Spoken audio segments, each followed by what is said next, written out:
Okay, let's go. Yeah, it's not showing anything live. What if I do this? Okay. So you know it says updated at 7:31.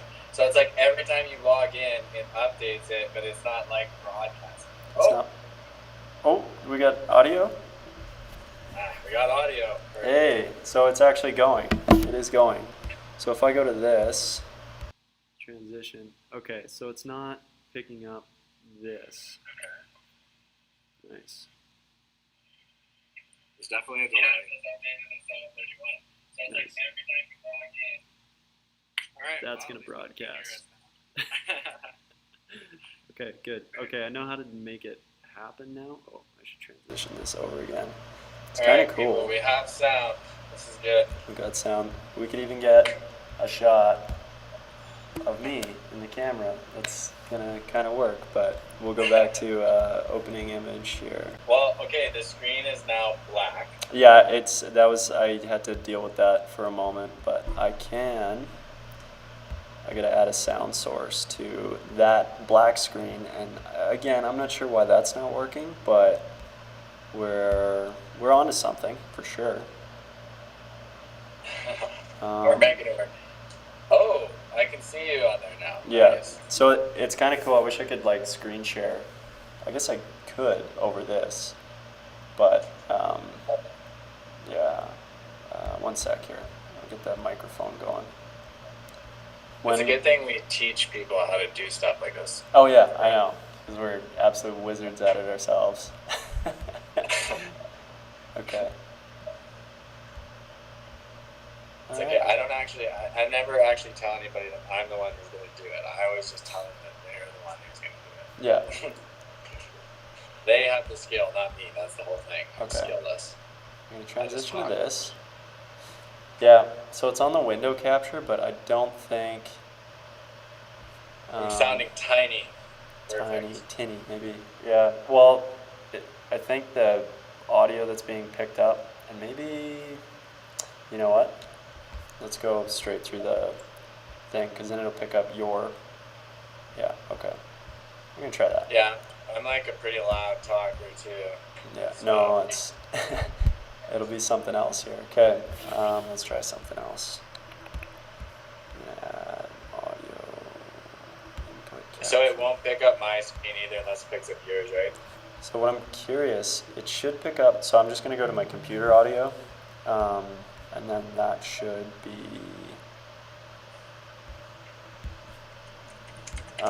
it'll be a little cleaner than what I'm doing here. Built-in microphone, good.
podcast. Oh, I know. It would be so much better.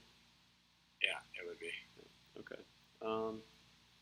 Also, I'm going to invite you to the Facebook group chat right now. Okay.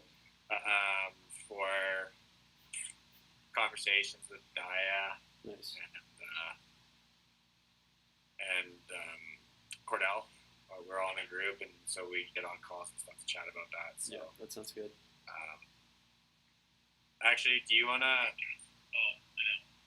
Oh, I got audio again. Yeah, it should be. I think it'll just be a delay. For whatever reason, it was like it cut out for a second or something. Yeah. It's interesting. Cool. Okay. You got something? Well, at least we can hear ourselves now. Yeah. Yeah, I'll do that for you. But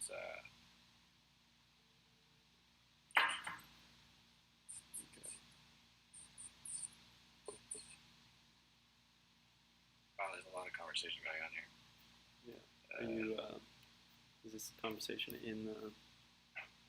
So you can move this over and actually participate.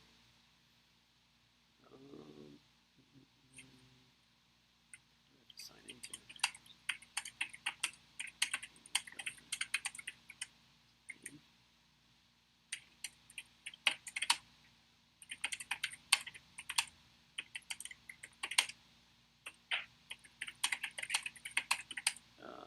Interesting.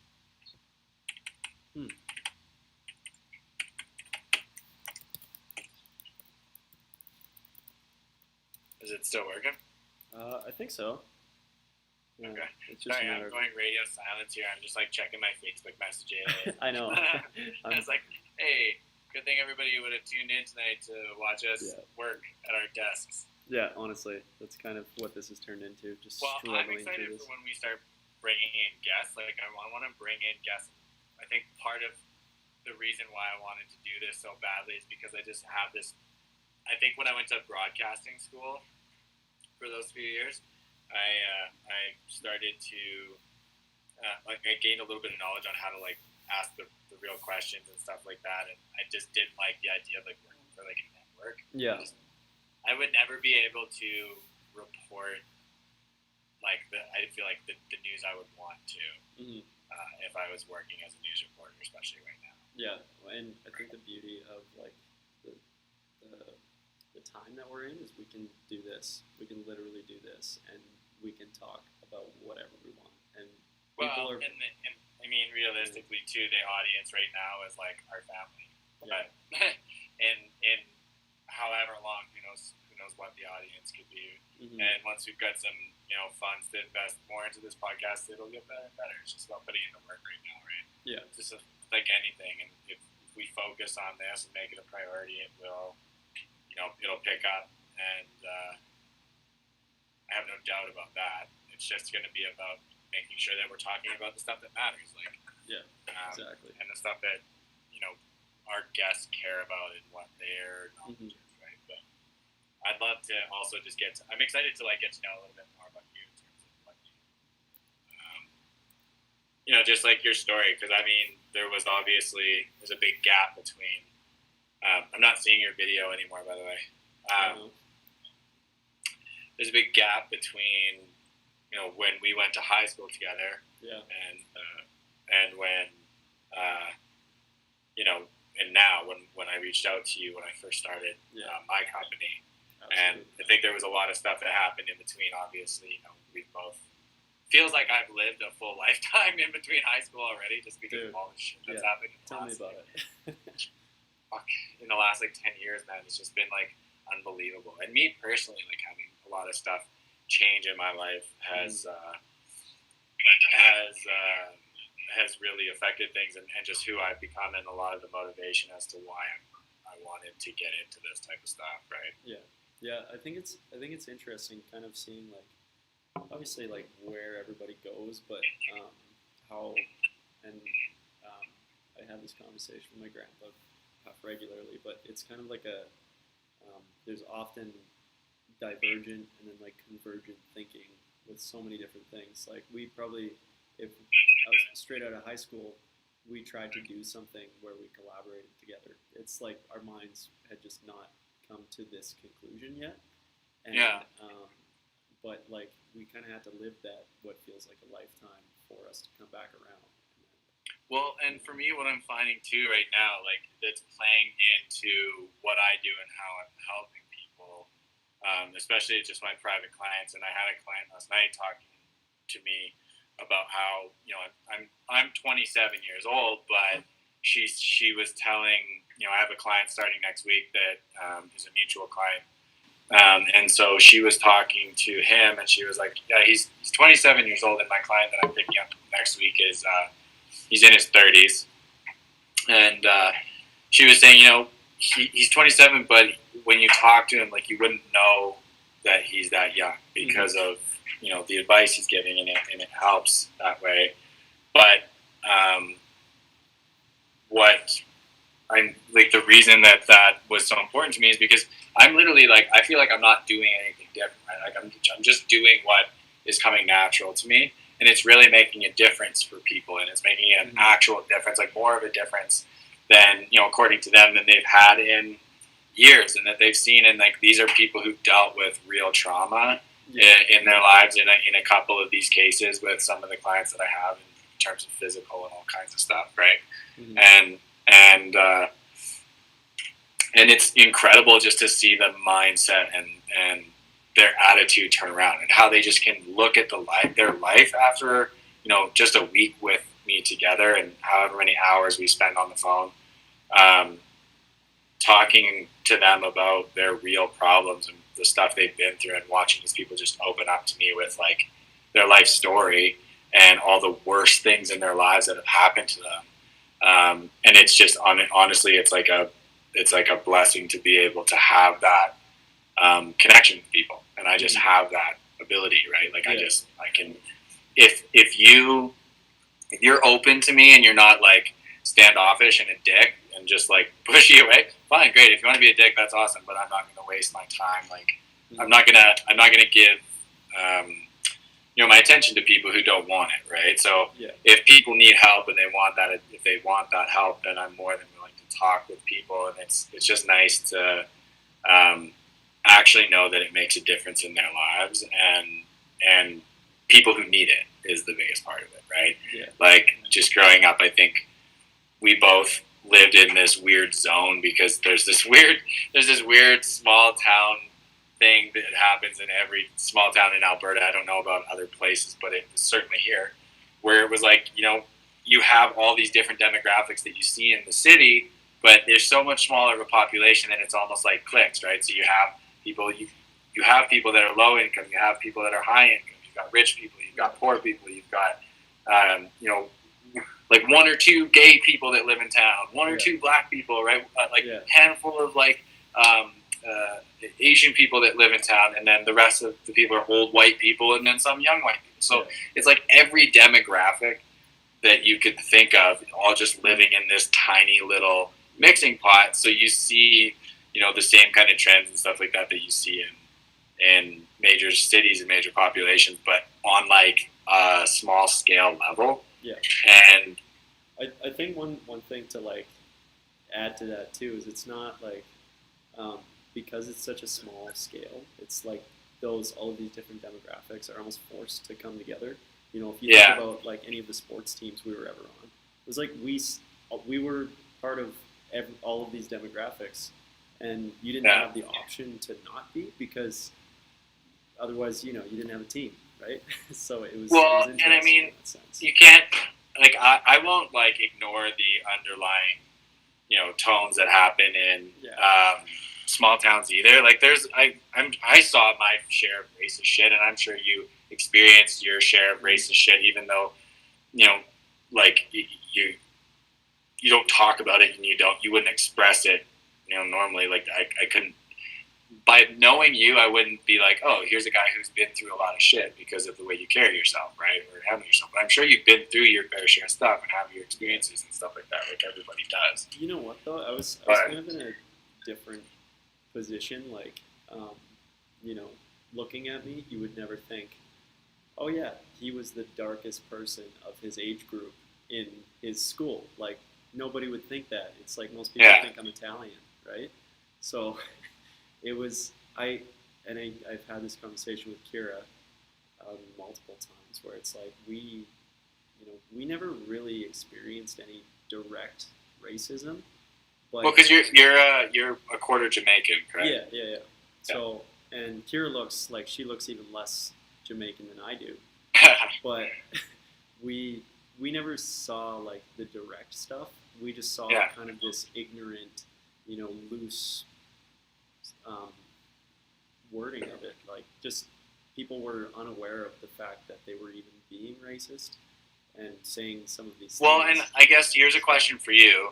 As a person of color, like at the time, did you consider it racist? Were you offended to the level now that you have an understanding of, like, I guess, and would you have a deeper understanding now as the person you are of, the intentions behind the words and meanings and stuff like that at that time of your life? Would you have even picked up on that, or was that something you just noticed but were like, whatever's part of it, or, how did you feel about that? It was, honestly, man, it was like, for me, because I don't know. It was kind of interesting because growing up, I was surrounded by all of my white friends, and people joked I was the whitest black kid they knew, kind of thing. But it's like that's just it. It's not, So for the longest time, I didn't know how to be black, right? And yet it's like that's not who I am, to be like the stereotypical black culture person, right? So, which was like, it got to the point when I went to university, all of a sudden, I was not the darkest guy in the room, and there was a bunch of other black people around, and I was like uncomfortable because I didn't know how to act, and yet it was like that's ridiculous, Adam. It's like, why would you act any different to any of these people? Like, so, and it was kind of, especially over the last number of years, I've been kind of learning where I fit in all of this, and then with everything that came up last year with Black Lives Matter, it was as much, I found my role was so much in educating myself on so many of these topics that I was like, for the most part, completely unaware of. That when these topics came up, and some of my friends that would ignorantly drop some of this racist shit, they would, like, I could actually be like, hey, this is why this is racist. And a lot of the time they would be kind of caught off guard or whatever the case was. But it was interesting. So for me, it's a lot of it has been educating myself. And then, I look back on some moments where there was racist stuff, but I think I was often so young that it wasn't like a directly racist thing, but it was kind of, the things that these our friends, their parents would have said, not thinking about the ramifications of why we don't say those things anymore, right? So or even like what the meaning behind some of those things actually, originally was, or whatever, right? Like, you find out about all this stuff, and it's like, I had no idea what that even meant. I just used to say it because it was a catchphrase or whatever that I heard other people say. I didn't know that it was anything to do with that. So, you know what? It's simple as now. If it's just like, I saw that thing you shared on Instagram the other day, and it's just what was her name? Sarah Silverman. Sarah Silverman, where she's talking about, okay, well, I guess I just don't say that anymore, right? Like, it's not, who cares, right? So, who gives a shit? Yeah, and so I think that, like, the main point that came out of that was, it's such like a simple thing to, when I hear something that comes from like an evil origin or whatever, it's like, I'm not gonna say that. Like, does it affect my life that I need to fight it? Like, no. And yet, you hear pushback from people about like the whole Aunt Jemima thing.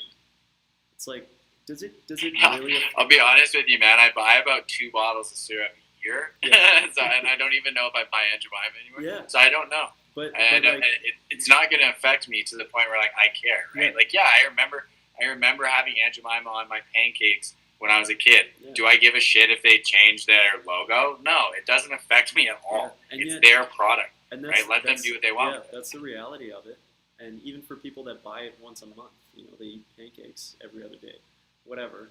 Yeah. They like, why does it matter? The only thing that affects your life is if you really like that brand, knowing what the new name is, so you know what to buy, right?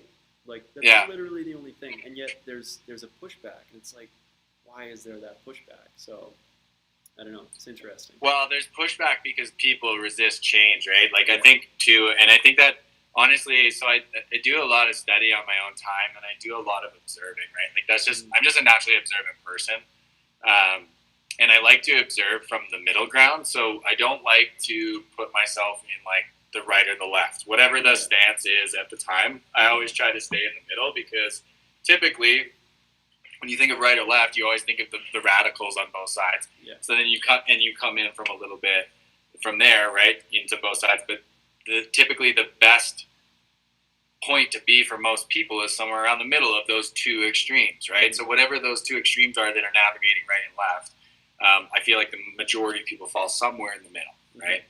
But I think that a lot of what happened last year made people aware, I guess. It brought a lot of attention to it, and it was a lot of the. Obviously, I think that the whole George Floyd thing and that case, like the Derek Chauvin case, is happening right now, and that's that's a whole ordeal of itself. But I think that the way that it started, that being the thing that started it, was a terrible. It was a terrible thing for the world to witness, but I think it was also, he was a martyr for an entire culture and an entire race of people, right? Mm-hmm. And he was a spotlight on, obviously the smaller ordeal of police brutality and overuse of force and stuff like that, specifically in the U.S.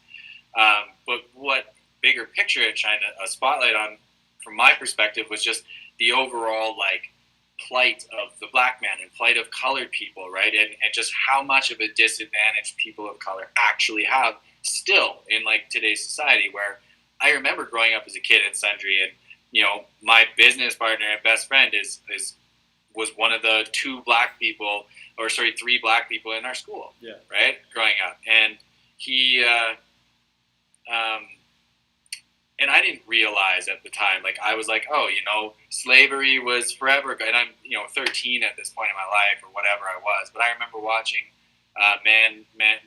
was it Manhunter or whatever that show was? Where they the guy would chase people on his horse. And it was so fake. You could see the camera guy pointing the camera at the people laying in the grass. He's not going to see us. Yeah. But anyway, so I remember watching that and watching episodes where there was a couple of African-American guys on there, and they were talking about how they kept talking about slavery and their ancestry and stuff like that. And at the time I thought, and I was like, well, that doesn't really exist anymore, does it? Slavery's gone, racism's gone. Mm-hmm. Who's racist nowadays? It's fucking stupid. Yeah. Right. But because I wasn't a racist myself, because I had black friends, because I had exposure to that playing basketball my whole life. Right. Yeah. Yeah. And so I was like, it's stupid. How could you ever feel that way towards people? Mm-hmm. Only maybe 1% of people in the world must think that way. Yeah. Right. And then it's such a culture shock to me when something like the George Floyd thing happens, and then you hear all these stories and all these videos start to come out about the life of a person living in America and being black, and how you fear for your life every time a police officer drives by, and it's the exact opposite of what your typical response would be in my shoes, right? Yeah. Yeah. Or anyone's shoes who was privileged enough to grow up with a justice system that makes sense and didn't have to deal with that. But I specifically, even as a white kid, remember dealing with just personal discrimination in Sundre mm-hmm. with police officers. Right, who just singled out certain kids because they singled them out as troublemakers or whatever, for whatever reason. Yeah. But we had a couple of police officers, and this is episode 1, so I don't even remember his fucking name. But there was a police sergeant there, and for whatever reason, he had mine and my brother's name just out for us all the time. Yeah. And he was a constable in the RCMP, and there was literally a night where we had been at the bar. It's closed now. It's not Rocky Top, not Cedar. The saloon. The Cedar or something? one, but the one that used like behind the Cedar place now, to the south of it. I think There was like saloon? a bunch of pool tables and stuff. Is it the saloon? Like the Sunday? Yeah, something the like Sunday that. Saloon. Yeah, that was the one. The Sunday Saloon. Holy shit, this is a throwback. And I think I was probably 18 at the time. My brother would have been 20, and he was driving his Jeep, and he lived just on the west side of town at that point. And this cop knew what he was driving, and he knew where he lived because me, him, and his roommates would always hang out there, and we would always go out to the bar. I mean, I was 18, he was 20. Yeah. We would drink and stuff like that. We were in a small town, graduated, no full-time jobs, like just being idiots, right? And so this guy had our number, and he allegedly, from what he says, saw my brother driving, saw his Jeep parked at the bar earlier that night, and we had been there. But we were just playing pool, and I think he had one or two beers or something that night, and just the whole time being there. And so when he drove home, and I went home with one of his roommates and got to their house. And so this particular officer had apparently seen us from a certain distance away. Like, I don't even know what he would have been. He would have been probably 500 meters away down the road, and said he saw my brother's Jeep pull out, and he had seen it at the bar, so he knew that he was there drinking, so he was going to pull him over with the intention of drinking. But he was going to pull him over because he was speeding. And so he said, and he didn't have him on radar. He didn't have him speeding on radar. Yeah. He just said he's trained as a police officer to tell with his eyesight if someone is exceeding the speed limit. Yeah. That's what he said. So he had a right to pull my brother over. So he then drove, and I remember this. We were all in the living room, and we had poured more drinks when we got home. I think it was like a rum and Coke or something that we were all drinking. And my brother just sat down in his chair, and we were watching TV or something, a game or something was on. And there's a knock on the door, and my brother gets up because it was his house, and he goes to the door, and it was the constable. And the constable was there, and he's like, "Hey, Carson, how's it going?" And he's like, "Good." He's like, "Would you mind coming out to the cruiser with me for a sec? I just want to ask you something." And he's like, my brother just wanting to cooperate, be a good person. Sure. It's like, yeah, totally, absolutely. Not having done anything wrong. Goes with the police officer, and he goes, "Yeah, just hop in the back." And he's like, "All right, sure." So he gets in the back, and officer or constable gets in the front, and he stops, and he pulls up the breathalyzer, and he goes, "Hey, I need you to blow in this." And he's like, "What?" Yeah. And he's like, "I need you to blow in this because I saw you parked at the bar, and I saw you drive home, and I know you were speeding. I saw you speeding, so I need you to blow in this because I'm testing you for driving while intoxicated." And so he made my brother blow, and of course he'd had a couple beers, and he had poured himself a rum and Coke, and he was already drinking while we were in the house. Yeah. And so he blew, and there was registered alcohol, but it was still below the legal limit. But because my brother was still on his learner's license at the time, I think it's called Alberta, right? That he got his vehicle towed, he got his license taken away for 6 months or something like that. Yeah. And thankfully he didn't get a DUI on his record or anything like that. He wasn't able to give him that. I'm sure he would have. He could have gotten away with it. But we had to literally, I remember that night, man, we had to call my parents. They came to town and got us, and because they lived out on a farm, and so they came to town and got us, went to the police station. My mother, who's just the sweetest lady ever, goes into this police station and is in tears all the way in there, just hearing about what's happened, and is furious because we have police in our family, and so we've already at this point contacted them to be like, this is ridiculous. Yeah. What happened? Yeah. Right? There's no way this could be legal. And sure enough, it's not. Absolutely. There's 1,000. If you gave that case to a lawyer, he would tear it apart. Right? Yeah. And there's a million things wrong with that story.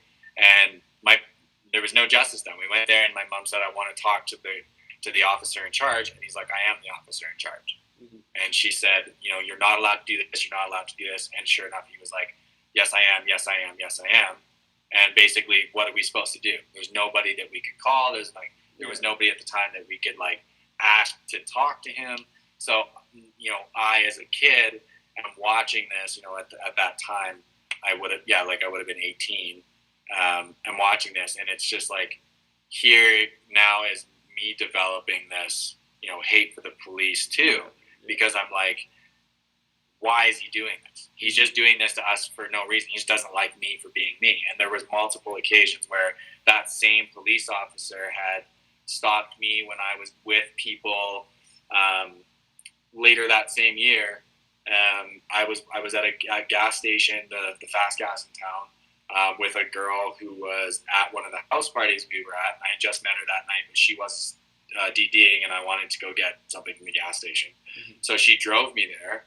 And while I walked into the gas station, the cop had seen us drive by and recognized me in the vehicle. He pulled up behind her as I went in the gas station, turned on his lights, made her get out of the vehicle, get in the back of his cop car, and started asking her what she was doing with me, why I was there, what I was up to, was I drinking, did I have drugs, all this stuff. And I'm like an 18-year-old just kid who was drinking with my friends, trying to have a good time, and went to get some chips or something from the gas station. And that same night, I was with a different girl who was a friend of mine actually at the time, and she was driving, and he pulled her over, saw me in the passenger seat again, pulled her over, and told her that he pulled her over because she had snow on her license plate. Yeah, and it was a different car, and he was 3 times in one night. That same cop was harassing me. Man, it was bad, and that shit happens all the time. So when I saw that stuff happen, it just put me in such a bad place, with how I felt about authority and how I felt about the police and how I felt about the justice system and what was happening. And I just wanted to man, I was so mad for months. It was, honestly, I have to credit that with that's probably a motivating factor in what caused me to make the changes in my life that I made over the last 4 years. But it's been a really interesting experience, seeing people go through it and having a lot of Black friends and seeing them kind of be a little bit confused about what's happening as well. Yeah. Because I think one of the unspoken factors about a lot of the stuff that's happening today, whether it be the race movements or the gender movements or cancel culture and all that shit that's happening, is that people don't understand or give anything a chance anymore, or don't understand that social media inflates a lot of the stuff that we see. Well, it's right? Same as any media. There's no no likes in the medium, the middle ground. It's always the one extreme or the other, right? So. Well, and even beyond that, man, a lot of what I do in studying how people think is what does group fear do to people, and where does group fear come from, right?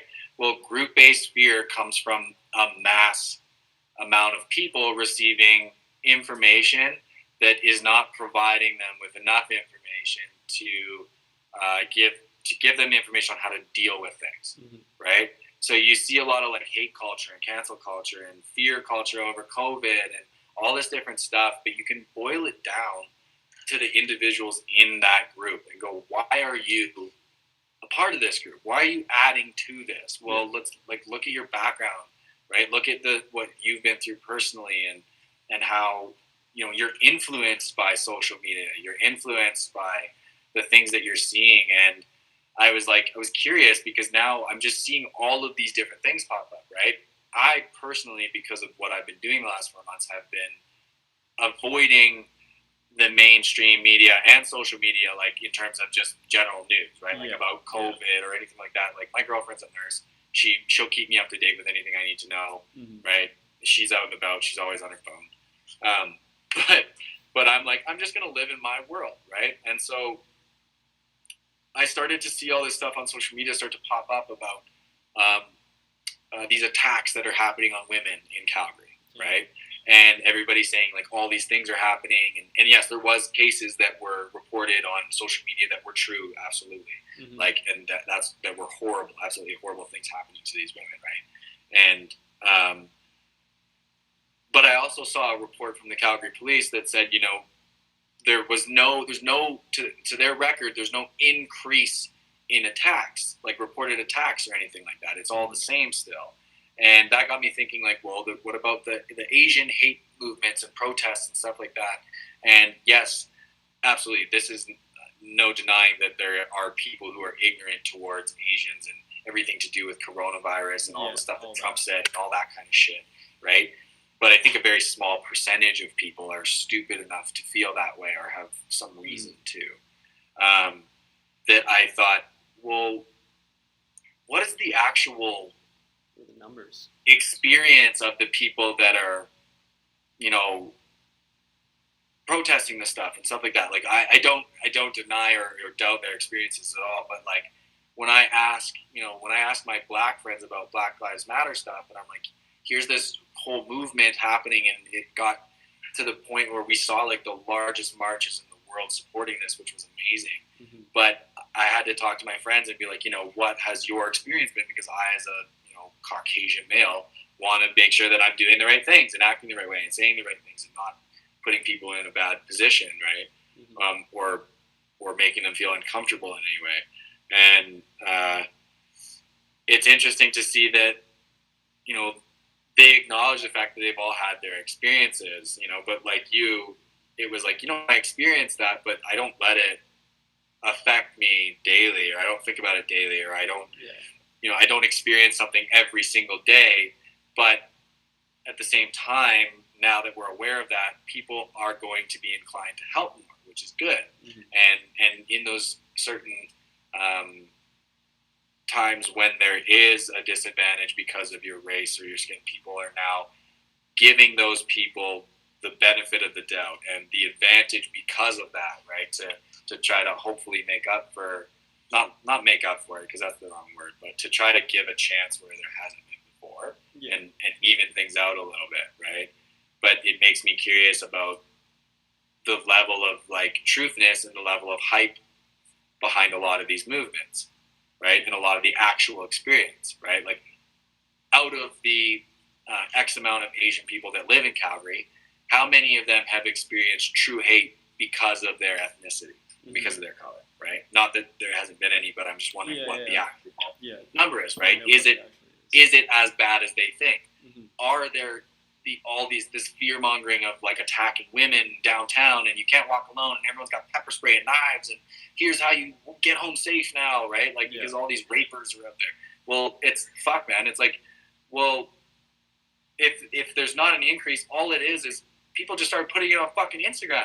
You didn't see people talking about how they got attacked on the way home on the bus on Instagram before. It was like, oh, here's pictures of my dog. You know, here's a picture of what I'm doing at the beach today. Go at the gym, you know, or taking selfies, whatever. But you didn't go on your Instagram and put a picture up and say, you know, saw someone get attacked today, right? You would call the police and leave it at that, or tell your family or your friends. But you know, people started to put this stuff out there as posts, and that's just changing everything. And it's almost, yes, it's putting a focus on it, but I fear that it's making people afraid of it, right? Like, and that is almost just as bad, because then you start to see those, the reaction to people overreacting is never good. Yeah, there's like this culture of hypersensitivity to that initial knee-jerk reaction, right? And so much hypersensitivity. And I'm wondering, like, because you're obviously in Sundry and Olds now. Yeah. And I don't know what you guys see from it out there, but I don't see a lot of it in my world here. But I hear a lot about it from my girlfriend and on social media, and you see people, you know, who are in public, who are you know, taking measures to almost be aware and be ready for stuff like this now, where they might not have before, which isn't necessarily a bad thing, but it's just interesting to see.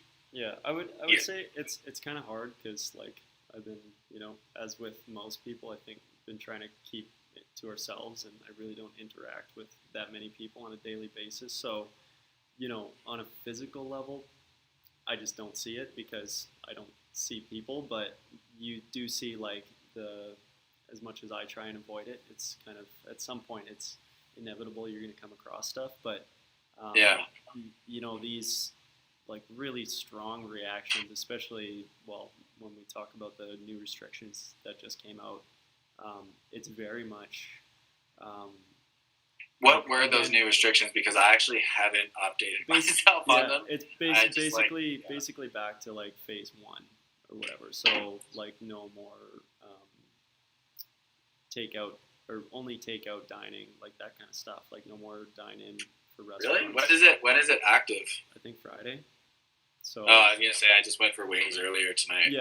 Yeah. So it's like it's interesting because I saw a post and people were saying it was like oddly worded, but it was a basically saying we're within our rights, and it's not actually against the law to continue to have our businesses open and stuff like this. And all of these things, and like fines won't hold up in court, and this and that. And the whole time I'm reading it, I was like, okay, I wonder, A, where these sources came from, B, are they actually true, and C, why are people so quick to share this? Especially the post, it had like a Canadian Charter of Rights and Freedoms like outline to it. It was literally is that like the equivalent to what's the First Amendment written on? Everyone that's American is going to shit. Declaration of Independence. Like, I think that's like ours. If we had any chance at American fans, we just lost all of them. Yeah, they're gone. It's called the Declaration of Independence, bro. Yeah. So fucking learn it. That was it was just like I saw that and I was like, man, like there's people were so quick to post it, and yes, maybe there is some truth to it. Yeah. But I'm not gonna jump on something that it's like, I know, I understand people are frustrated, and I do question some of the decisions that the government has been making, as we all should. That's a democracy, right?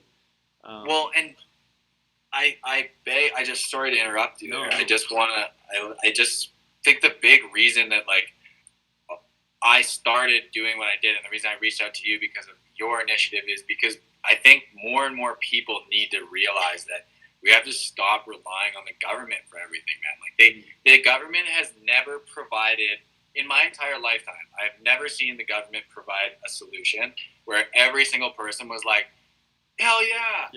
That was awesome. Great move, government, right? Because they always make decisions based on what's good for the government, not what's based on what's good for the individual people within that. Yeah, so the only way we're going to be able to do that is by taking fucking control of our own lives and building our own businesses and going, you know what? I don't care if you want to put regulations on. I'm going to figure out a way to make this shit work. This is my business. If this is my passion and I'm doing this for the right reasons, I'm going to find a way to make it work. I'm going to find a way to serve people. I don't care what you're doing, right? I don't care what shit you implement. And obviously, someone needs to be the person to take charge and lead the spearhead to be like, hey, you can't just keep regulating people. Yeah. Like, realistically, this is just COVID has done the same thing as the flu would have done this year. The only thing is, actual flu cases, like cases of influenza, are way fucking down. Yeah. Because of people social distancing and washing their hands and all the stuff we should have done before to get rid of the flu, right? That kills hundreds of thousands of people every year. Yeah. Paraphrasing a number, right? Yeah. But it's like this. Obviously, is it something that we're going to have to work around? But there's no way you should feel the same way you feel that we all felt about it at the beginning. Yeah, right. I think that's toilet paper was running. For me, that's the biggest factor that frustrates me, and I think everybody, is the inconsistency. But in the greater scheme, is like, okay, going into this whole thing, we this is what we were up against. We didn't know what we were up against, so we're gonna do this. It's like, all right, whatever. I'm good with that. A second wave is coming. Maybe a third wave is coming, which here we are. How do you not adjust your strategy? How do you not look at the numbers, look at all of these things, and be like, maybe there's a better way? And I wonder if it has something to do with there's so much bureaucracy in government too that we can't. There's no creativity. There's no room for creativity in government anymore. There is no room. There is no room because of all the regulation and stuff like that. But I think that a big problem with government, and this is just a hole that we could dive into for hours. Yeah. I'm sure, and at some point we should probably have someone on in the political system to talk to about this, because I'd love to have someone answer these questions. But it's like, I think the problem with government is that, much like corporations and stuff like that, is that they get too tied up with money, right? They get their hands in too many different pots, trying to do too many different things, and get themselves accountable to too many things. And the reality of it is, the government is just a body of people. It's just a body of individuals who have their own individual motives, who have their own houses, their own lives, their own girlfriends, their own wives, their own drama, their own divorces, their own kids, their own injuries, their own illnesses, their own fears, their own traumas, right? Yeah. And it's just a group of people running an organization. So what we've done is taken our entire society and gone, hey, group of people that we know nothing about, that is just X people, figure out this problem for the world and for the whole country. And by the way, none of you know jack shit about viruses. None of you know jack shit about anything to do with. Most of them don't know about economics and how to deal with shutting down an entire country, or what you do in terms of the money. Sorry, I'm laughing at Adam dancing around. The lights in their pain. But it's a joke, because we just don't have the right people in place, right? And I honestly think the future of government needs to be individuals. Mm-hmm. Sorry, my girlfriend's asking me if my dog's had dinner. No, it's all good. She's not had dinner. No, so I think the future of government almost needs to be ran like groups of organizations, right? Like in individual organizations. You need to have the right people, the biologists, and the chemists, and all these people who know about the effects of the oil field on the environment and global warming and stuff like this. People who are on the ground doing the science, they need to be the ones who are making the decisions in committees and having votes about what we do as a country, because these are the brightest and best people, not people who have studied their entire lives to be fucking politicians. Yeah, I think they call that an epistocracy, where it's the best of the best are the ones, not the people that have been elected, but the people that know best. Yeah, it's almost like, hey, it's your duty as one of your societies and your country's brightest individuals,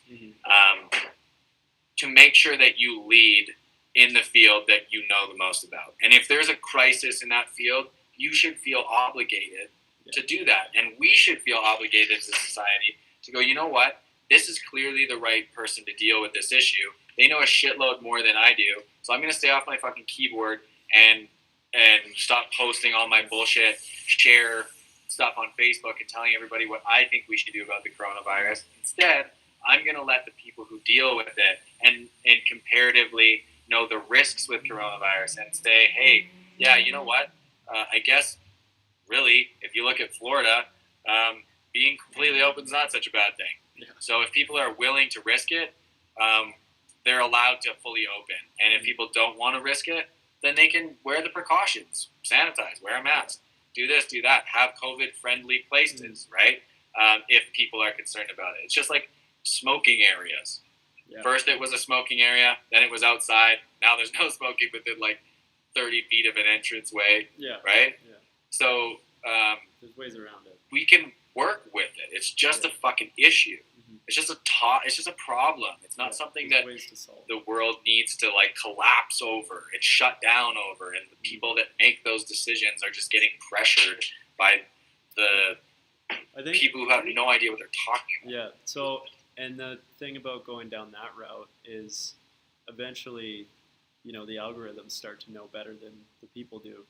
And is that something we ever want to go down? You know what I mean? Like, and I think that's where like the whole idea of an epistocracy is like, okay, yeah, these people know best, but they aren't the people. And I think that's why, to a certain extent, democracy just to play the devil's advocate, because I have definitely thrown this idea around, like, and I like the idea of the people that know best being in charge, but Yeah. to come from the other side, at some point, the people that know best may not be necessarily looking out for they may not have that same empathy for the individual that. So here's the thing, though. Their individual interests need to line up with the interests of the masses. That's the whole thing. Mm-hmm. If it's going to be the right people, it needs to be a committee format, right? It needs to be a committee format. So when I talk about my company and what I want to do with it eventually and how I want to tackle these issues, because I don't want to do it through government, I want to do it privately so I can just fund these projects, is I'm going to say, hey, you do this, you're really smart, you put in your 20 years of school, whatever, to get your 19 degrees and become a biologist and learn how to make salt water into fresh water, right? Well, guess what? Because you've been working on a little machine like this, but you haven't gotten any funding because there's no way that this machine's going to make money for you right away. I'm going to pay for you to do what it takes to make this machine. And then I'm also going to pair you up with 10 other people who know about different subjects to do with fresh water. Mm-hmm. And then the 10 of you are going to form a committee and vote who's going to run that committee. I'm going to have the final decision on anything to do with paychecks, and I want to be involved with all things committee decision-wise. But if you guys understand, I'll make it happen, right? Because you guys know how to deal with this.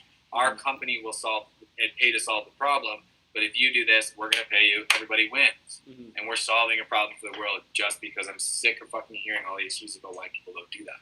Yeah. So it's like, why can't we run a government that way? Yeah. Why can't, you're telling me there's no people out there that are just genuinely care about the status of the earth and the clean water that we have to drink and the temperature of and then like how healthy the ozone layer is. Yeah.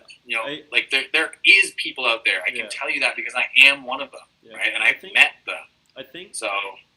Honestly, man, I think the majority of people care about these things. But when it comes to, like you said, but it's about action steps too, right? Yeah, when it comes to politics, there's the political cycle, the 4-year political cycle is this. The first 2 years, somebody gets in, they spend reversing what the guy before them did. The next 2 years, after that, they're just trying to get reelected. So they no longer, maybe they're scrambling to just cater to the biggest spend. Yeah, exactly, right? So, and then that's just kind of the cycle of it. So there's no long-term thinking, right? Like if you wonder why, aside from you're thinking in 4-year terms. Yeah, literally 4-year terms. Like if I kind of had this idea, make it 5 years, make it 6 years, but you get one term, right? There's no re-election. It's like what they don't have a goal for the good of the country. There's no like, okay, Canada, let's have a vote. All right. Yeah. Here are the issues that we have. We have environmental damage caused by the oil field industry. Let's say, okay. We have the Keystone Pipeline is a big issue, right? We have Indigenous rights and missing and murdered Indigenous women. Mm-hmm. That's a big issue. And then we have a lot of issues out east that I'm sure that I'm not even aware of. Well, right. So why aren't we able to create something that is like, here is your census for the major issues in our country. Mm-hmm. We want to set a goal to target these major issues, but we need to set this as a country so that we're all in line that this is going to be our target and we can see the results going forward, right? So our goal is to reduce our carbon footprint in Canada by 60%. And we're going to put our collective effort towards that issue and have that done by 2028. Yeah. Right? That's our goal. Or each prime minister should have one thing that they do in their 4-year term or that is their main focus for the 4 years. The next one comes in and focuses on the next thing for 4 years, right? Until we get these fucking issues dealt with and actually make progress. We're just bouncing all over the place, and all anybody ever talks about is how much we're in a deficit, and how much we owe, and how much debt we're in. It's like, who do we owe money to? First of all, I don't Everybody even know. owes money. Yeah. Who's giving us? I don't know where this money comes from. I don't know enough about politics. I'm sure it comes from somewhere. Yeah. But at the end of the day, all it takes is one fucking solar flare from the sun, and that doesn't exist anymore. Exactly. So then what do? We need to actually have a reason to encourage people to just do the things that they do naturally to help the greater society. Yeah. It's not necessarily based on currency and debt and relieving that debt and all this different shit. Like, I think it blows my mind. I like the idea. I've kind of discussed it with people in the past about having, kind of like you said, I love your idea of having just creating a census, and then whatever government is in, it's like, this is what Canada wants, right? Yeah, this is what you deal with. So I love the idea too of having, governments have a platform going in, but this is our 30-year platform, right? These are the issues we want to deal with at the end of our 30 years. And I think those two can hand in hand. They can go together, not as a party, but as a government entity, as the Prime Minister and the Cabinet and the House of Commons. Yeah. We want to accomplish this in 30 years. So we are going to work together within our parties to complete this goal for the country. Exactly. And then within that 4-year term, here is our goal as an individual party. Yeah. And then meanwhile, while that party is in the lead, the other parties can work on their platforms, can work on their issues and say, hey, you guys are going to tackle the landfill problem? Perfect. We're going to start working on CO2 emission, right? And then we have different parties that are working on an actual fucking platform. It's not a popularity contest. Yeah. Do you know if there's any countries that are actually practicing some form of that? I don't think so, because democracy hasn't had an update in a while. Yeah, and yet you look at some of these, what we would probably consider more forward countries, like your Denmarks and maybe New Zealand. I don't know. You mean socialist countries? Sure, call them socialist countries. But I think that's a really ironic thing when you talk to anybody that's not, that's very, very, what you call conservative. Like, okay, what countries do you look up to? And, like, oh, well, Germany's a pretty great country. It's like, yeah, they do a lot of socialist things. You should really update your knowledge on those countries. So, anyways, but regardless, like, they get some pretty cool stuff done in terms of, like, they do, but they're they struggle. Their biggest struggle, and if you watch it, is with innovation. That's why the U.S. is so important, because as much tomfuckery as they provide, there's a lot of innovation that comes out of the U.S. because of their profit-driven incentive, right? And now, they have a lot of innovation. There's a nice combination of both of those things, though. Yes, it is. I was so driven towards one thing or another. It's like it's not. It's a combination of these things. Yeah, and if you're doing profit driven, then you're driven with what? The split is where you're either driven to pursue profit, or you're always driven to pursue profit. Or you're driven to do it in a healthy way, in a legal way, but you're incentivized because it's easier to cheat and lie and steal and do it in a quick, hard way, right? Yeah. Which is what causes what you see down there, all the turmoil, which is why it makes it a shitty place to live. Yeah. So, I think we as a country in Canada have a better chance of making the system work because we're coming from the side of like, okay, we're more liberal. We want to help the greater good here. We care more about our people, I think, in general, maybe because there's less of us.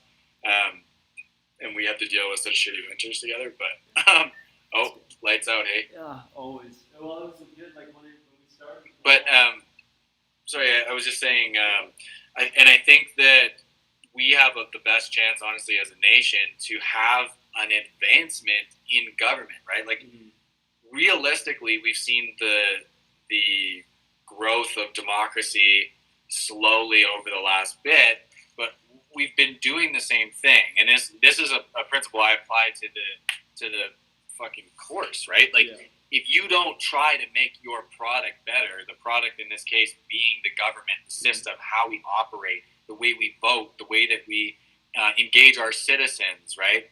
If we're not constantly trying to upgrade that and make that better, it's getting worse. It's not standing still. It's not working the same way it used to. Well, it's getting worse. Things are changing so fast that if you're not getting better, if you're not, adapting to the changing environment of whatever the situation is, then you're falling behind quickly. Yeah. No, completely. And I totally agree with you. And I think that this whole idea of like, well, we did it this way and it worked forever. Well, it's not gonna work forever because it's not working right now. Yeah. There's a new problem. There's a new thing every single day. And if there's one thing that this virus is good for, it's giving us a kick in the ass and saying, hey, you guys are getting too comfortable with where you're at. Yeah. You guys need to keep making things better. You need to keep trying. You need to keep working on your people. You need to keep working on your country, your policies. The same shit cannot happen all the time. Stop being so fucking lazy and get out there and make things happen, right? There was I just listened to a Malcolm Gladwell revisionist history podcast. I think it was called The Good Old Boys, and basically the episode revolved around the idea of why basing new decisions on principles, just having principles, is such a bad thing when it comes to, I don't know, just life in general. Because if you're posed with a new problem, but you are trying to solve it with old principles, it's never like they never coincide. You need to reevaluate your principles and say, we can compare it to some of these issues in the past, but this is something we've never seen before, so we need to assess it and solve this problem in a new way. And I think to be so set in your principles is, honestly, for me, it's a lack of creativity.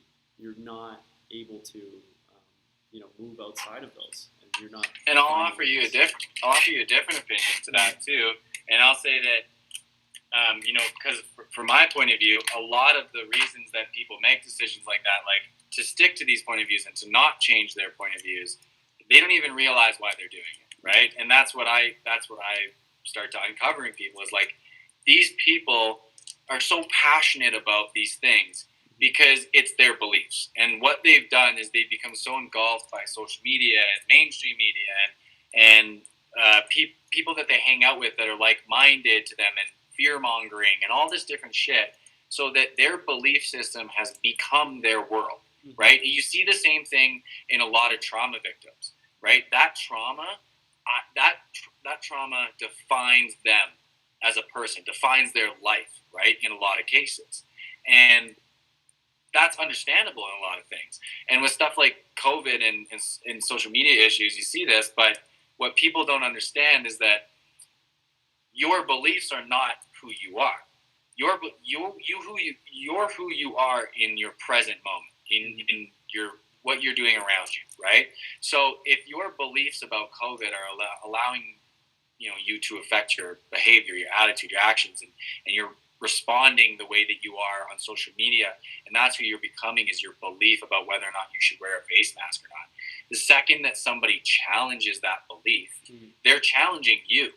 Because if you have to admit you're wrong, you're literally changing yourself as a person, right? Yeah. If you have to admit that the trauma that happened to you wasn't as bad as you think it was, or it was a different circumstance than maybe you viewed it as, or the trauma, itself was as bad as you think it was, but it doesn't define you because it was a moment of ignorance in someone else's mind doing something to you, right? Yeah. And if you get to understand that, the feeling and the knowledge of why people do that sort of thing, then you get to understand like why there is this, overwhelming pushback on issues like this. It's because those people are attached to those beliefs. They are those beliefs. And when you say, well, a face mask doesn't do anything for COVID virus, yes, it fucking does. Fuck you. I'll kill you. I hope your house burns. Why? Whoa, dude. Yeah. I didn't know you. What are you? You're the face mask rep? I had no idea. Sorry. Did you invent those? No. Well, then why do you care so much? I actually because I get it affects me. It affects my family stuff. But that's fine. take your measures accordingly, Mm. but you don't have to hate me as a person because of what I think about a mask. Yeah. That thought affects my day 0%, other than, you know, what the conversation I'm having with that person. And yeah, I wear a mask when I go into a restaurant or a store to be courteous to people who ask, Mhm. right? I don't care personally, but I do it for other people. Yeah. I think But it's like you don't need to do the opposite all the time. I actually literally just had this conversation in kind of like a different from a different perspective with my grandpa. We went and he got his. Anyways, we're having this conversation and we've been talking about it a lot. How so much of like humans, the human like uncomfortability and anger and all of these feelings that cause these things come from our inability to be uncertain. We love being certain, you know, in so many Yeah. situations. And that's where, you know, going back to when you have your beliefs, the more you believe in them, the more you are certain that they are true. So when somebody It's a lack of security. so when somebody comes back at you with something else, all of a sudden it's like a hint of maybe my belief is no longer certain, and it's Yeah. uncertainty creeping in. So Well, anything. it comes down to, and I don't know if I've said this to you before, but I truly believe that ego is the root of all things bad, because your ego is your protection mechanism. The only good reason to have an ego is to protect others. The second your ego starts to protect you, it becomes selfish and becomes negative, because you start to do everything and anything and you're acting off of previous self-protection moments Yeah. that were built when you were a child and you didn't understand things properly, Mhm. right? So when you have those moments of uncertainty and those lack of security because you're challenging those beliefs, you can take that a step further and go, well, what happens when you become uncertain? What happens when you lose security? Well, you get afraid. Yeah. You become fearful. Well, why do you become fearful? Well, you become fearful because you truly believe that thing because you didn't know any better, and that this experience that caused you to have fear for the first time to do with anything like that, and then was reinforced, you know, whether it was you dealt with a lot of sicknesses growing up, you saw family members get sick, you had some people die of cancer, whatever, and now, of course, this virus comes around, and you have spent your whole life dealing with trauma around sickness. Of course you're going to be a psycho when it comes to someone challenging your beliefs about face masks or whatever, Exactly. right? Yeah. Because you've had this trauma just burnt into you and reinforced, and now someone's challenging that belief Mhm. that viruses or sicknesses could be as bad as you think they are. Yeah. And your family has dealt with it your whole life, so of course you know better. Well, really, that's your ego going, I know better. So therefore, I'm going to scream in this person's face because they don't know my experience with this. When really your experience with the virus, with the knowledge around it, with your research, your personal experience with it is probably 0%. Yeah. It's right? no different But than your another ego person, right? tells you know better, So, and because it's protecting you from that fear of having to admit the fact that, hey, I just might have to do some research on this and it's not as bad as it seems, or I can actually deal with this shit on my own. I think that, like, to add to that, part of why, you know, society's become so polarized is because of social media. It often, like, the algorithms are set up, and I think they're getting better, but for the longest time they have been set up so when you see something that is playing into that bias, playing into your ego, you see more and more and more of it, so that it's like that ego and those beliefs are accelerated and you get to that place so much faster, right? That's a great point, and I've never even thought about it. Like I know I saw the social dilemma. Yeah, and they talk about those algorithms and their addiction, how they were written to play to people's like fear and stuff or whatever that we look at, but people are inclined to look at fear naturally, right? Yeah. So ultimately, what happened was those algorithms adapted to play to your ego, and your ego is essentially a human being's greatest weakness, right? So as much as these tools are amazing tools for information, if we start to use them egotistically, they become the most dangerous thing that we have, because all you have to do is play to people's egos, and you see, as soon as you start to play to egos, people that are all affected by whatever it is that that factor that you're playing to in their ego, they migrate to that group. They start to hype each other up. You get that group speech. You get that group thought, right? That group mentality. Then you get movements about stuff that's only affecting this group of people, right? Specifically. And all these other groups of people exist. And they're like, what the fuck are these guys talking about? Yeah. But nobody wants to go, hey, man, are you guys sure you got the consensus right here? Mm-hmm. But you can't do that because then you get tacked, right? You're a bigot, you're a racist, you're a sexist, stuff. Whatever it is. Yeah. Or you just don't know because you don't live their experience. Yeah, well, that's amazing. But instead of having a group and forming a group of negative experiences and talking about how you're going to demand change for all this stuff, well, yes, demand change, but talk about what you can do for positive experiences. Don't bring hate into the equation because of fear or anger or revenge or whatever it is that you want to get out of that. But at that point you have to again look at the individuals that make up that group, and how do you manage that, and how do you say who's allowed to be in there and who isn't based on their own individual experiences, right? There are people who just don't have the ability to think normally because tough. They have wires crossing their brain or whatever. It's tough, man. I think because all of these systems, I can talk to, whoever. I can talk to Mike as much as I want. Not my dad, just hypothetical Mike.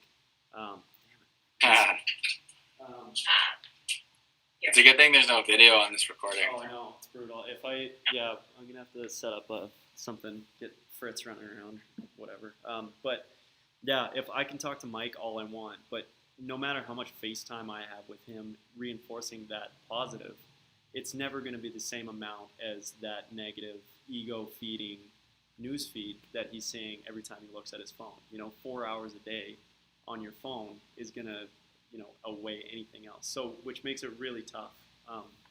But I think going into that mob thing, definitely this morning when I looked at my social media and I was seeing all of the backlash from the latest restrictions, it's straight up down that alley. And to take it into, I guess, a more neutral, positive point is, I think we're kind of in a place where regardless of what I do or what you do or what Mike does, we kind of need to just take a breath and let people make their decisions based on what they feel is best for them. Well, if you want to make, you know what I mean? Yeah, so, I agree. I totally agree with you, and I think it's down the same path of what I'm about to say here. And I think that is that within those groups, you need to target the individuals to change the groups, right? You need to target the individual mindset. And one thing I've noticed is, by changing one mind, you change 10. Because that person then goes and changes people's minds and starts to enact, and their family members see the change in them and start to wonder and ask questions and make changes themselves. So positivity spreads just like negativity, right? The problem with negativity spreading is it spreads faster because we're inherently drawn to it as human beings, right? But with positivity, it spreads the same way. I just don't even need to do things directly. Like, to spread negativity, you need to do it directly, right? If I want to be negative, I need and cause you to feel negative, I need to make you feel a certain way. So call you a name, do something negative to you. But to do something positive and make you feel positive, all I have to do is be positive myself. Because then I go, oh, you know what? Now that I'm in such a great mood and I'm thinking about this and I'm enjoying my life, because I went for a walk to the park with my girlfriend today and sat on the hill and enjoyed the sunrise and had a really great morning and didn't even know about any of the regulations until I heard from other people. Like, I had a great fucking morning, and there was 99% of people out there were losing their minds today, and I had a great day. Well, because I've taken the moves and made the time in my day to make my life what it is, to make my life not be affected by the regulations that the government's putting in, and not be affected negatively by other people's mentality and attitude and stuff like that. And other people, if you can get these people in these groups to work on themselves and go, you can do it better. You can be better than this, for yourself, not for anyone else, for yourself. And your friend is then going to start doing that. Your mom's going to start doing it. Your brother's going to do it. Their friends are going to do it. It's going to spread. And then pretty soon, everybody in this group is going to be like, you know what? Why did I feel this way anyway? It's not really affecting me that much. Yeah. It doesn't actually affect my day at all. Mhm. COVID's been around for over a year now, and I have yet to meet an actual person in my life who's had it. Mhm. I've never met a person who's had COVID in my life, and yet it's shutting down my country right now. Has it actually? So- I had it. You know that, eh? Oh no, I didn't know that. Yeah. See, you're There the you go. first person I'm meeting right now Yeah. that has had COVID. Yeah. Actually, There you that's a lie. I think my girlfriend's uncle had it too, Okay. and I saw him. Yeah. But so you're the second. So. Yeah. Yeah, but I just see my awareness of that is like I don't know because my world is I don't focus on that. Yeah. Stuff. Yeah. Focus on the positive. If COVID happens, like to me, if I get sick and all of a sudden I'm like, oh, I'm not feeling very well, I'll go get checked.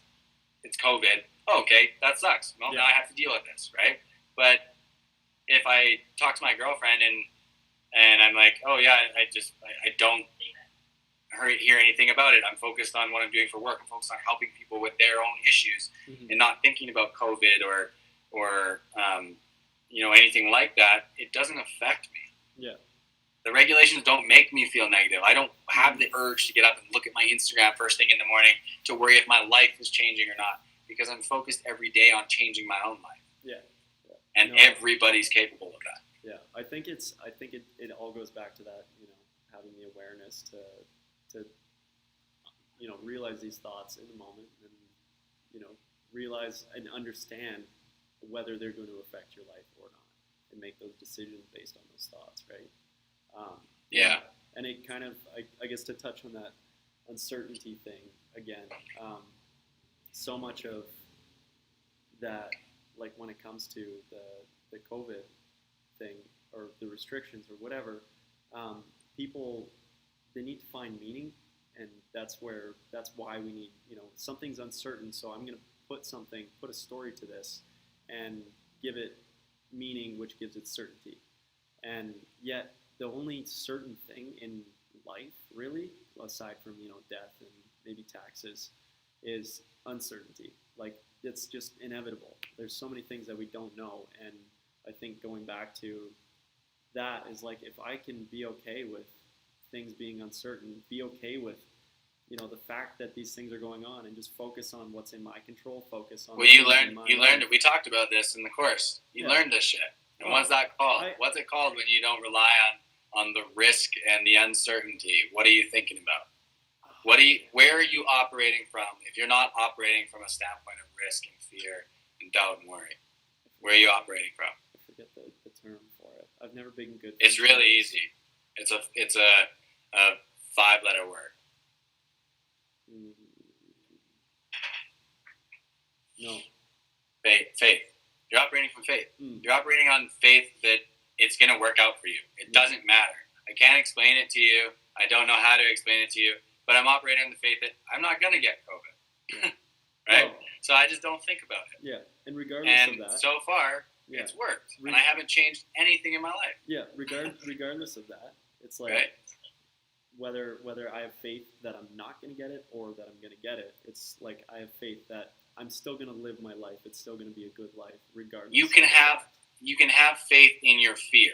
Yeah. And I think that's the problem, is most people have faith in fear because fear comes real a lot of the time, or at least that's the whole concept of fear, is that it's gonna come true Yeah. in the worst possible way. It's anxiety, Right? Yeah. Yeah. And so I think that the faith has to be in something, right? And like that's why it's, you see, you know what, I just had a thought, and I'd be interested to see the correlation between the drop in religious beliefs Mm-hmm. and religious practices from people, and the increase in anxiety, fear, doubt, worry, Yeah. depression. Because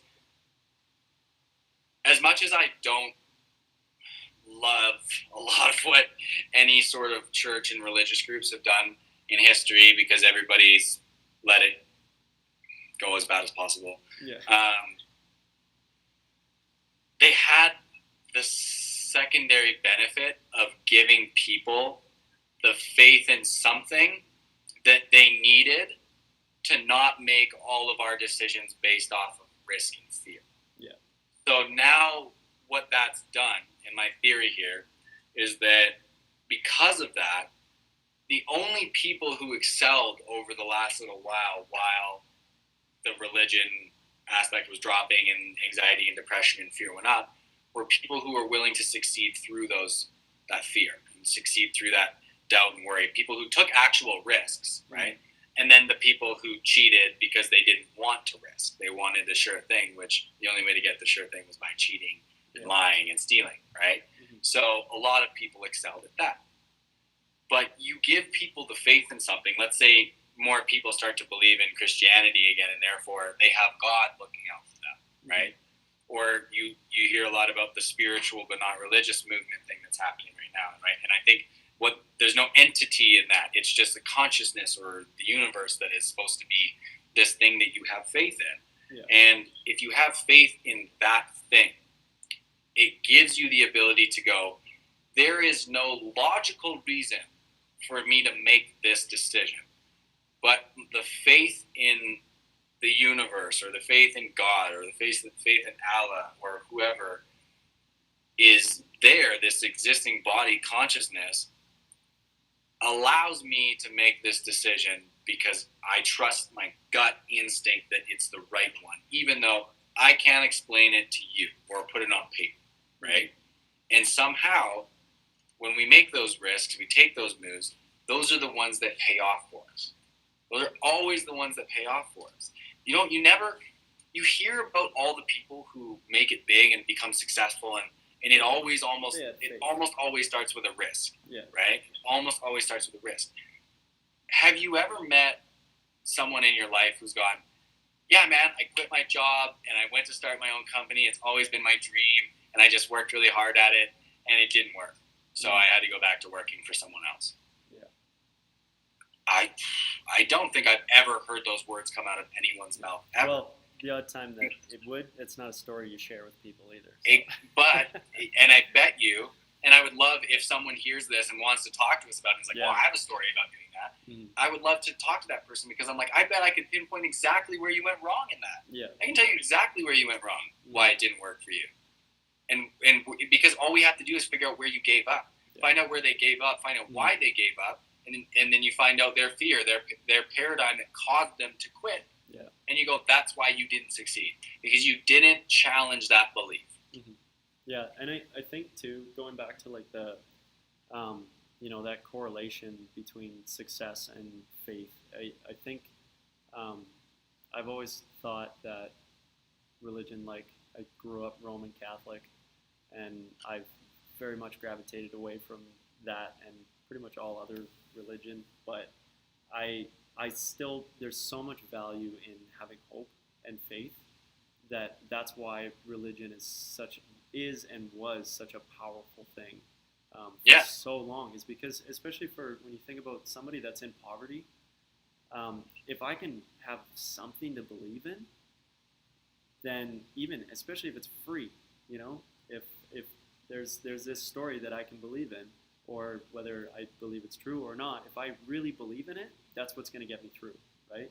And so maybe someone needs to start a movement, and maybe that's what we're doing at Dia, maybe that's what we're doing on this call with our podcast. And I think, honestly, I see, because now this is the world I exist in, all these people popping up that are sick of the negativity and are trying to make a difference and are having different ideas and making big moves and taking risks to better society, that we can create this entity for people to have faith in, which is a group consciousness, right? Why does it have to be a God, a male, a female, a single individual who's pulling all the strings? Why can't it be that we all are under the single religion of, hey, we are all conscious beings. We all think, we all taste, we don't all taste, but we all feel, right? We all have conscious thought. Why can't that be the common good that we're striving for? Why does it always have to be a common enemy that we fight against, right? It should be that. It should be, hey, as a group, as a planet, we should be striving to achieve group consciousness. Yeah. That's what we should be doing. Mm-hmm. But because we can't even fucking deal with the fact that, like, the world wars set us back hundreds of years, I think, in terms of our mental development and mental health. Yeah. It set us back hundreds of years because we're still dealing with the repercussions of the trauma of the people who lived through those wars. Yeah. And the trauma they took out on their kids. Yeah. And then So that their kids generational. took out on their kids. Yeah. And that those kids now being our generation's parents took out on some of us. Mhm. Right? And that trauma all comes from those wars that happened and the subsequent wars in between and all the trauma that happened because of those. Yeah. Right? And we're battling that still. You can trace it all the way back to that. Yeah. Like, and then you know, you look at the Go ahead. world wars. Sorry, and then no, it's all good. you think about like the you know, your minorities too that have dealt with trauma on top of that trauma. It's like compounded in so many ways, right? Yeah. So yeah, Absolutely. anyways, And it's gonna take a group effort to help those people, right? Those of us who were put in a position where, you know, we didn't have to experience. I didn't experience trauma from my family, but I experienced trauma in my life through other means, through loss of friends and through, you know, lack of money and other stuff like that, and different things happening and experiences with my family that watching my family and friends go through, right? Mm-hmm. That's where I experienced my trauma, and a lot of it was secondhand, but a lot of it was firsthand too. And not everybody now, I think a majority of society doesn't go through anything that's traumatic enough to really test them and push them and get them to realize, you know, how lucky we really are to have a lot of the simplicity and the niceties that we have in our lives. So when you start to go through a traumatic experience or a traumatic event or a traumatic time like COVID, you see the people who have never dealt with trauma, have never dealt with adversity. They're the first ones to lose their fucking minds. They're the ones who stand on the street and scream at you across the street to put a fucking mask on and like all this stuff. Or they're also the same people who are marching around with, COVID's fake signs and, you know, death to the government and, you know, who are also beating up people for race or religious reasons. Like, these are the people who are suffering from the trauma of their generations of family trauma. And they don't know how to function as a normal human being in society. So the second that the people who do know how or have been through trauma and can recognize trauma start to help these people, we start to see less problems, right? Like, you see all those the shit about, like, the guy who, I think there was a guy who assaulted a woman. I don't even know the details of it, about something over a hijab or her religious wear. I don't know the details of this story at all, right? But you look at that, and most people go, wow, what a piece of shit that guy is, right? I don't even, just by reading the headline, I know that guy's a piece of shit. Well, how do I know that guy hasn't been responsible for saving orphans his whole life up until this point, and he's had this actual, you know, the odds are pretty bad based on the act, right? But I don't know that. So before I make my judgment, I need to get to understand that person and the act itself. Why did that happen? Obviously, it's not a good thing. That's pretty cut and clear. But why did it happen so that we can stop that from happening again? And possibly identify the people beforehand who would do something like that, right? So, okay, well, what's this guy's fucking story? I bet he was raised by a racist or ignorant, especially if it's true and he did assault this person for those reasons. He was probably raised in a racist, ignorant home. He knows nothing about these people. The stuff he does know about them, actually making the right moves to deal with that correctly, and has now assaulted someone based on that belief. Okay, perfect. So now we know people who are raised in homes of low tolerance parents probably are going to have low tolerance, right? So let's figure out some ways to identify that, or at least start allowing kids to be aware of this. Start educating them in school. Hey, we know you guys all come from different households. We know you don't have your family comes from a different situation as that person's family, and we want to let you guys know that you probably all love your parents and you all look up to your parents and everybody, but everyone has different experiences, and not everything that your guys' parents teach you is the same thing that their parents teach them. So the best way to go about doing this is to experience it yourself. So if you ever have a feeling of hate or rejection or anger towards someone because you don't understand something about them or because your parents told you a certain thing about them, before you act on that, go up and talk to that person. Get to know them, meet them, talk to them, figure out these things. And then make your judgment call based on your experience. because I know a lot of people who'd be really surprised to see, Muslim people or actually understand what is written in the Quran and how it's a book written on peace when a lot of people think it's a book about murder and death and honor killings and stuff like that. And it's really the complete opposite. Yeah. Right? But most people don't understand that because they don't take the time. Exactly. So I guess that's a great way to kind of summarize what the objective of this fucking podcast is. Yeah. It's just to raise people's awareness about this shit, these issues that we talked about the last 2 hours. I think on that kind of topic too, I really moving forward our whole education system. I don't know if you knew, but I saw some things about it. Well, they're just releasing a new curriculum, and I was kind of having some conversations with my grandpa and Debbie about how things moving forward are, and honestly, so many kids nowadays, they don't have the same attention they once did in school. Not the individual kids. I don't think kids ever had that great of attention. No, but because now they feel they don't need to because they can just look it up, right? So I think it's almost more important now than ever with not just kids but adults alike, how to educate ourselves and each other on how to navigate the internet and learn these things, right? I think it comes, and to your point, yes, absolutely, that is a critical part of it, is navigating the internet and knowing how to do that. But it's also about the individuals who know about these things that kids do need to get educated on, right? Yeah. Healthcare systems, how to manage your finances, what a mortgage on a house looks like, right? Like things that matter and actually affect your real life should be taught to people as part of the school curriculum. But kids should also be given the freedom of absolute choice to take whatever education they want, right? Just because you get a diploma from a university doesn't mean that you're smarter than the next person who doesn't have one, or you're more qualified for something.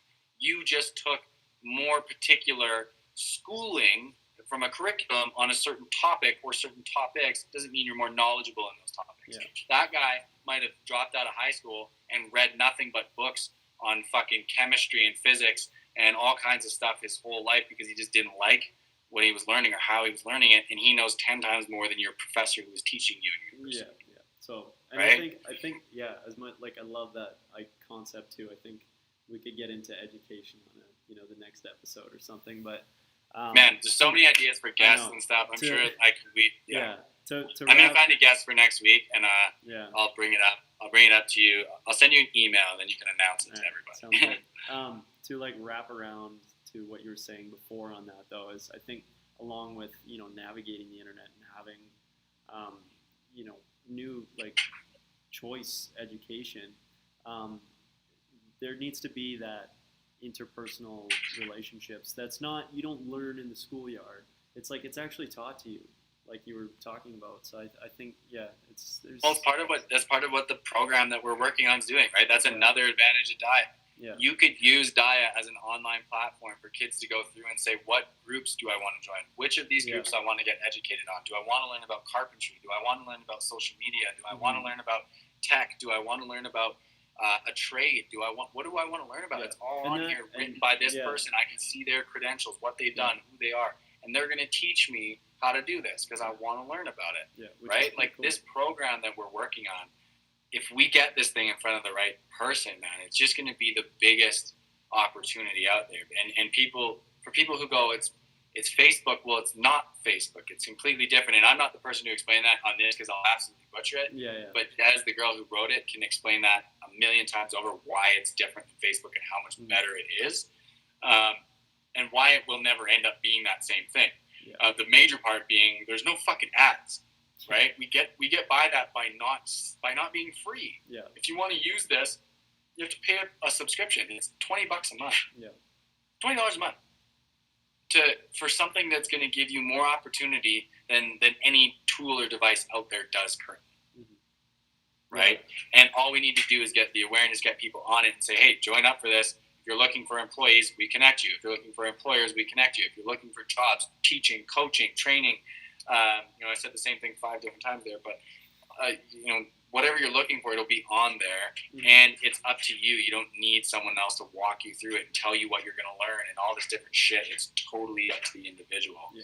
and they're just contributing to a group, And I think that a group of one individuals. of the best parts about it too is like I find so many of my friends that have gone through university or started in university, they go in with no idea what they actually want to do, or they have an idea and then they start in it and they realize that they hate it, or Yeah. So it, like so much of learning is a process of learning what you actually want to do, and to have a platform where you can go and learn these things without going, tens of thousands of dollars into debt, just figuring out what you want to do with your life, let alone Yeah. going down that road. Like I think that's huge, and the internet's good for that, but it's again the ads and it's free, right? So it's gonna be kind of shit. So Yeah, no, man, I agree, and I think that